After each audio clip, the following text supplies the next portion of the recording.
Julia Farnese acudió desde Bomarzo a besar el pie del pariente que irradiaba tanta gloria sobre su alcurnia. También lo hizo a pesar de su vejez y de sus achaques y de que se lo prohibí mi abuela. No cabía en sí de satisfacción. Le brillaban los ojos clarísimos, le temblaban las manos delicadas, moteadas de manchas amarillas. Pensaba que, con un deudo tan próximo en el Vaticano, se iniciaría para Bomarzo y su gente una época de esplendor. Yo recibí la noticia sin mucho arrebato. Me ufanaba, como príncipe güelfo, la idea de esa alianza con el jefe de la cristiandad, que compensaba, en cierto modo, lo que mi abuelo Franciotto no había conseguido alcanzar nunca, pero me irritaban también las ínfulas de que los Farnese comenzaron a exhibir de inmediato. El peor, naturalmente, fue Pierluigi, hijo del Papa. Calculo tal vez que le tocaría representar, por la influencia que ejercía sobre un padre anciano que lo amaba y lo temía, el papel de un segundo César Borgia. Pronto se advirtió que Pablo III no le negaría nada. Lo absolvió por su intervención en el saqueo de Roma, le encargó la reforma de las milicias de la iglesia y le otorgó feudos muy ricos, entre otros el de Montalto, antigua propiedad farnesiana que en realidad hubiera debido corresponder a mi suegro. Luego concedió la investidura cardenalicia a quien lo continuaría en el nombre, Alejandro Farnese, hijo de Pierluigi, que andaba apenas por los 14 años, y a Guido de Santa Fiora, de 16, hijo de Constanza Farnese. En el consistorio siguiente, los capelos púrpuras se distribuyeron a derecha e izquierda: Dubelay, Schönberg, Giannucci, Simonetta, Caracciolo, Fischer, Contarini. Para nosotros no hubo ni un recuerdo, ni una promesa. Me lo hicieron notar con gélidas sonrisas mis primos de Braziano y de Muñano, y el abad de Farfa, como si yo fuera el responsable. Le respondí que se calmaran, que ya hablaría yo con el Santo Padre en el momento oportuno, pero Hipólito, que se desengañó muy rápido, me dijo encogiéndose de hombros que había que resignarse, pues todo sería para los rapaces Farnese. Y así fue. A poco Alejandro, el cardenal niño, era designado gobernador de Spoleto. Como otros pastores universales, Pablo III soñaba a los 68 años con afirmar el poderío material de su casa, calculando tal vez que la distribución de la península entre los grandes prosapias católicas vinculadas por la sangre con los jefes de la Iglesia contribuiría al afianzamiento de esa necesaria unidad italiana, que sería el único muro contra el cual se estrellarían las ambiciones del emperador y de los soberanos extranjeros. Si pensaba así, pensaba bien. Lástima que para ello hubiera que echar mano de individuos tan ruines como Pierluigi, quienes, al contrario, debilitaban el prestigio de la Santa Sede y por su avaricia obraban al revés, traicionando esas altas esperanzas y vendiéndose a los que acechaban allende los Alpes. El cardenal de Medici, ofendido y desilusionado, se refugió en sus quimeras y en sus intrigas. Iba a Venecia a conferenciar con Felipe Strozzi y a Fondi a teñir el laúd junto a Julia Gonzaga. Le pedí que me escribiera desde Venecia discretamente alguna información sobre las perspectivas paternas de Maherbale y me comunicó que todavía no había indicios. Expiré hondo. Mi abuela y mi mujer regresaron a Bomarzo. Las acompañé hasta Civita Castellana, donde me despedí con amplias reverencias. Mi relación con Julia Farnese estaba ahora impregnada de cortesía, de amable prevención. Me pareció elegante dicha actitud, que contrastaba con la de otros príncipes groseros, desagradables con sus esposas. Creía yo compensar así la ausencia de testimonios más tangibles de mi consideración, con lo cual me equivocaba. En esas oportunidades Julia me miraba con una altivez y una frialdad que sabía graduar sutilmente, de tal modo que sus gestos podían interpretarse como como reconvenciones silenciosas, pero también podían tenerse por la expresión de una raza aristocrática que rehuía las libertades en público. Yo evitaba sus ojos, pero su manera de actuar me hacía hervir la sangre, porque a través de nuestros respectivos juegos, ella, la Farnese, resultaba la gran señora distante, y yo, el Orsini, el histrión que extremaba las lisonjas. Pero, por más que reiteradamente me proponía proceder de distinta manera, cuando nos enfrentábamos volvía a doblarme. Entonces, para disimular mi derrota, yo intensificaba las obsequiosas bufonerías que desconcertaban a todos y que más de uno habrá interpretado, lo cual acentuaba mi escondida cólera, como una sumisión del duque de Bomarzo frente a la autoridad creciente de los Farnese. Solo mi abuela no se sorprendía de tales juegos, porque desde el principio había penetrado hasta la raíz de mi incapacidad morbosa y se limitaba a menear la cabeza con una sonrisa triste, en la que asomaban su invariable indulgencia y su leal ternura.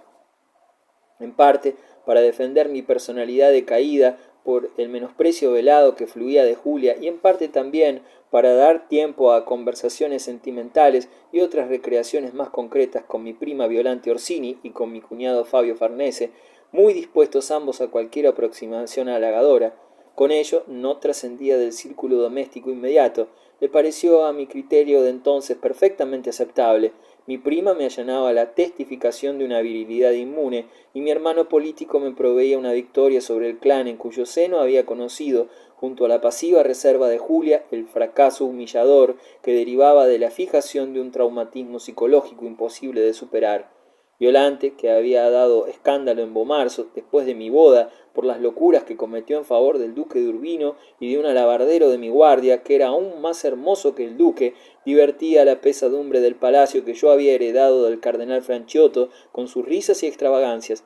Llevó a él un oso manso que la duquesa de Camerino le había regalado a Hipólito de Medici y que éste le obsequió a su vez, y revistiéndolo tanto ella como yo con la jerarquía de patriarca virtual de nuestra alcurnia, ofrecimos fiestas en su honor de ese antepasado común al que coronamos con las rosas ancestrales, y delante del cual bailó Fabio Farnese en el papel de Orfeo, con una lira dorada en la mano, para regocijo de un grupo de huéspedes turbulentos que incluía, pues, si no lo hubiésemos invitado, lo mismo hubiera acudido, a Pierluigi. Esas aberraciones decorativas me distraían de mi amargura. Mi casamiento había naufragado y ya no me quedaban esperanzas de hallar las cartas de Dustin, en las cuales cifraba tercamente tantas ilusiones, como si ellas encerrasen la justificación de mi vida inútil. De tanto en tanto salía de Roma para intentar alguna nueva búsqueda vana o cumplir con las obligaciones imprescindibles que me imponía mi posición.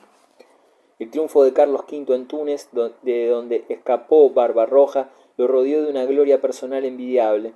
Ello se vio, por ejemplo, en la acentuación del tono adulatorio del aretino. Las armas imperiales disfrutaron de grandes días.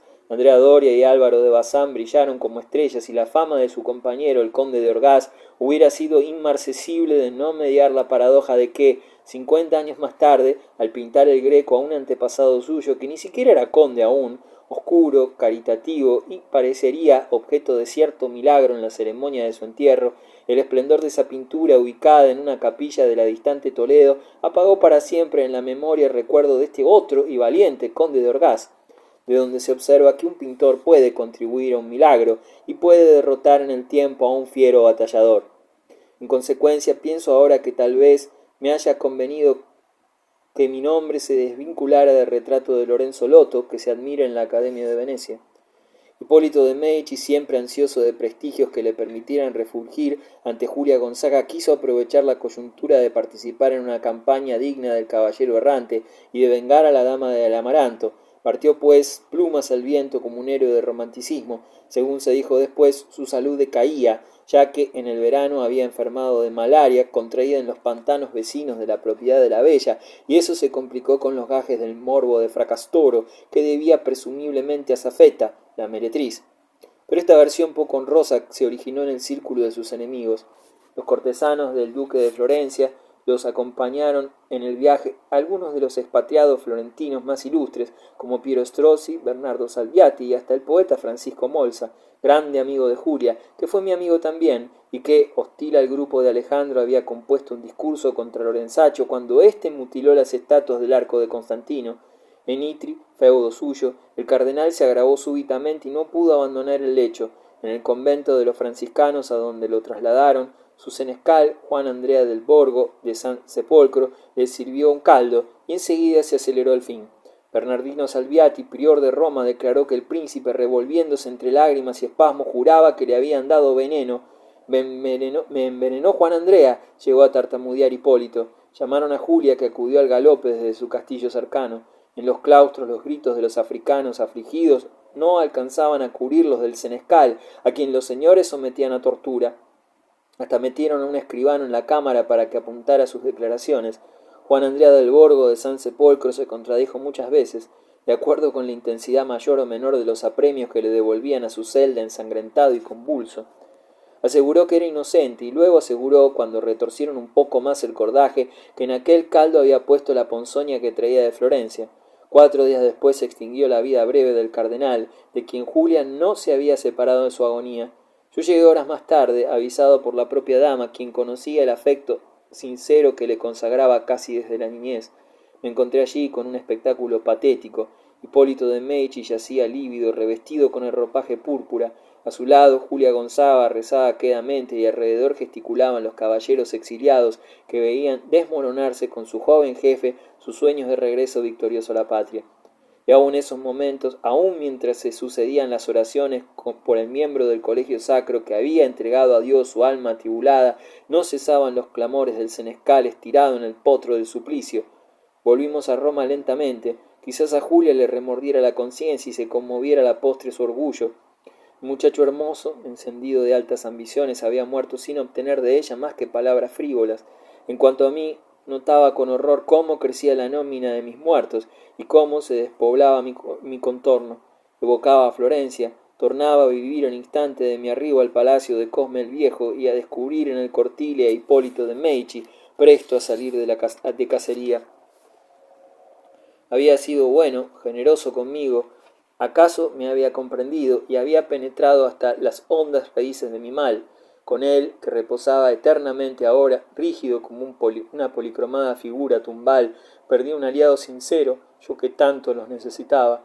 Lloré en silencio frecuentemente, mientras conducíamos sus restos a la iglesia de la cual era titular, San Lorenzo in Damaso. Terminaba el estío y el aire temblaba, dulce, transparente, en la costa del Tirreno. De camino nos detuvimos en una posada y los servidores, por orden de Bernardino Salviati, martirizaron nuevamente al senescal. Cuando cesaban sus quejas oía yo la charla de los criados.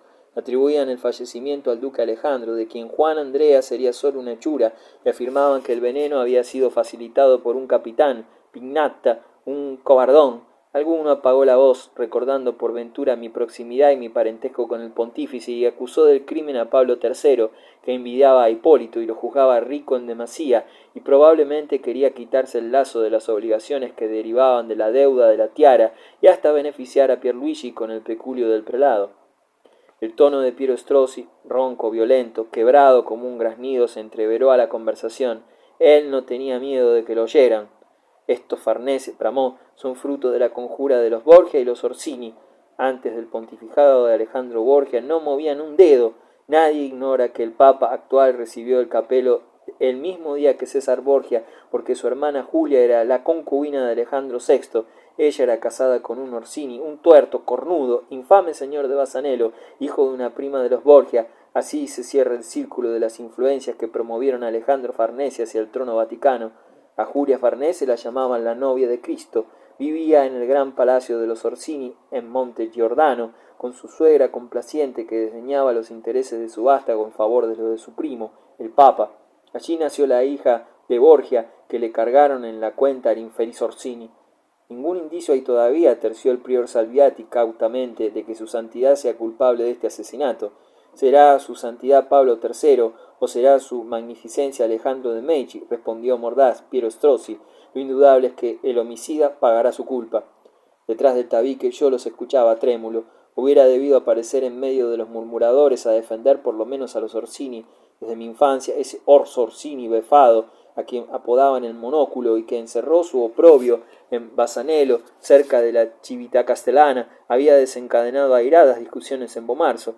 No le perdonaban los míos su condescendencia con los Borgia, particularmente en la época en que los Orsini sufrieron la persecución de esa estirpe, porque el Papa ansiaba entregar nuestras posesiones a su hijo mayor, el duque de Gandia, el que fue ultimado por su hermano César. Fueron aquellos tiempos muy duros para nosotros, y si no hubiéramos derrotado a los papales en la vecindad de Soriano, donde Gandia fue herido y Guidobaldo del Montefeltro, su comandante, cayó prisionero, quién sabe qué suerte hubiera corrido en nuestra casa.